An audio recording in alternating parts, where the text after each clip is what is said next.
nimefarijika sana na yale niliyoyaona yanafanywa na JKT katika maonyesho haya, kwa maana ya kutoa elimu kwa watu wengine vile vile kwamba hivyo ndivyo JKT inavyofanya. Sasa mambo niliyoyaona, unaona kabisa kwamba ni mambo mazuri sana sana. Kwa nini nasema hivi? Ni kwa sababu nimeona wamewalenga vijana.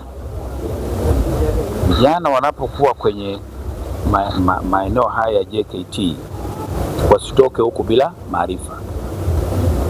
Kwa wametengeneza utaratibu mzuri, vijana wanafundishwa mambo mengi. Sasa kuna JKT yenyewe, lakini kuna JKT VETA, na kule VETA ndio nimekuta makubwa zaidi, kwa sababu ni mambo ya ubunifu. Wana uwezo wa kufanya hiki, kufanya kile, kutengeneza hiki na hiki. Kwa nikaona hii nadhani shule nzuri kwa vijana. Sasa sisi tuliopita JKT miaka ya zamani huko, hatuna budi kuambia vijana wa leo kwamba tumieni muda huu vizuri.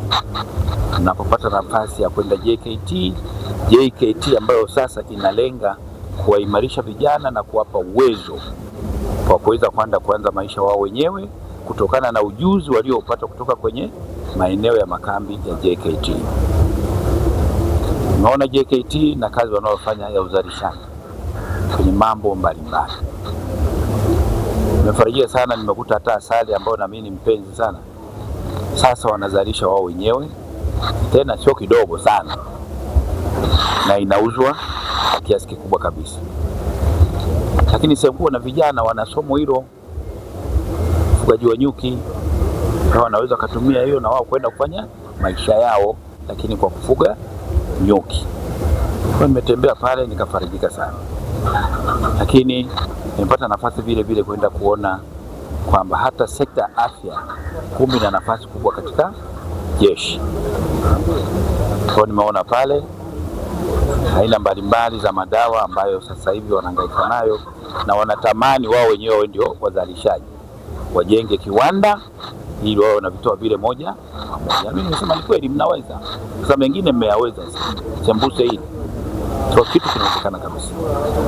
Kwa ujumla tu niseme kwamba yako mambo mengi nimeyakuta ambayo yametokana na ubunifu fulani, ambao sasa ndio tunaweza kusema kwamba jeshi nadhani sasa wamejitengenezea utaratibu mzuri. Tuendelee kuwashukuru na kuwapongeza, lakini kubwa tuzidi kuwatia moyo. Nimeona hapa ng'ombe, nimeona kondoo, nimeona kuku, swini. Yaani unaona kabisa kwamba wanajitahidi sana kufanya vitu kwa viwango stahiki. Kwa mimi ninachoomba tu kwamba hata vijana wanaokuja huku sasa JKT na nini, jambo moja hapo la kutaka kujifunza ni pamoja na haya mambo kama haya. Ili ukitoka pale kuku unakwenda kufuga mwenyewe. All in all ni JKT. Oye.